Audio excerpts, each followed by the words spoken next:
walking down the grade at Kent's Point.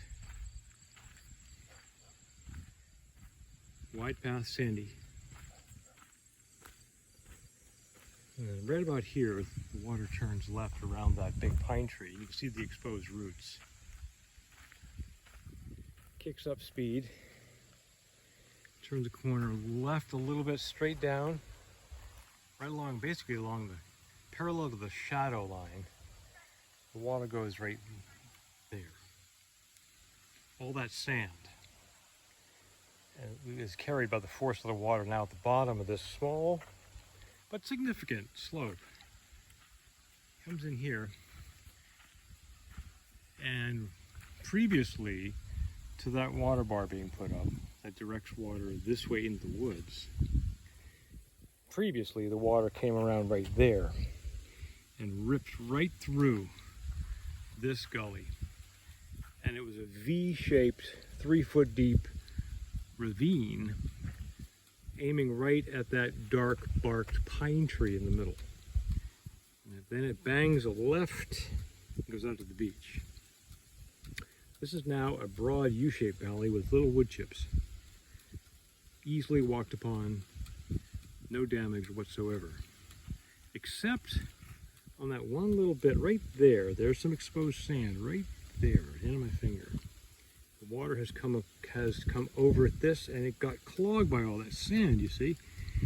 And it was working until we had a major event. And then it brought too much sand in, and it just couldn't continue onward to the swale that carries into the woods. So it backed up. The water came around and did enter there.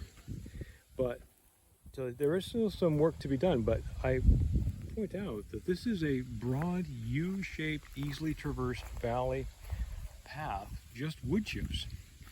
That if that blowout there had been so egregious as has been suggested, we would not be able to walk here anymore. But it's wood chips. It's about 3 feet deep of wood chips. Right here we can see that another water bar was put in. There's a little bit of sand built up right there, but minimal. And that dog just came from the pathway to the beach. Again, easily traversed. This had been a deep, ruinous V shape right through between these two, to the left of this tree. But now we continue to walk, and we see that it's just lightweight wood chips. Easily walked. That exposed some exposed roots, but not really because they were covered by wood chips. But had this been a bigger flow, we would have had wood chips way out here, and we do not. So while there is some need for some corrective measures above the little water bar that you saw to catch the water before it built up a huge amount of speed,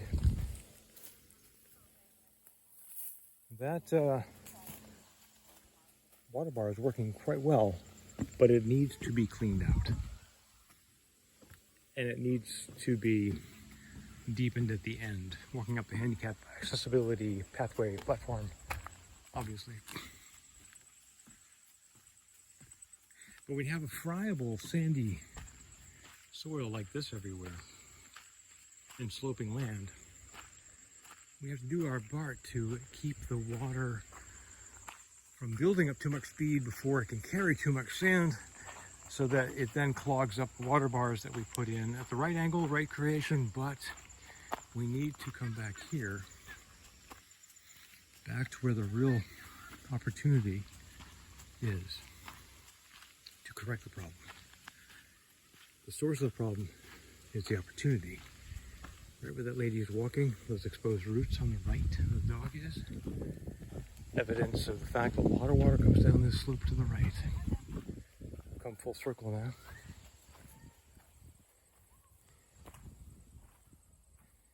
Up there, we have to make, before the water gets to these roots, divert it left or right when it's a small volume at low velocity.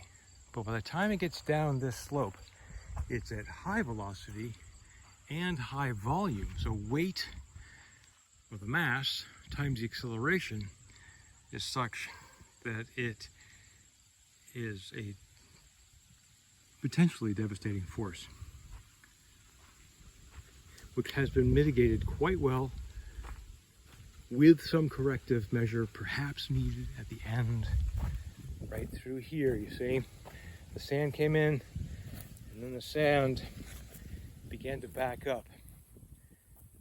It needs to be able to go further out into the woodland, out between those 2-3 pines way out there to a soak-away area there, so that it can't just back up and then come around and go down and cause the issue here, but that again, quite minor compared to what it used to be.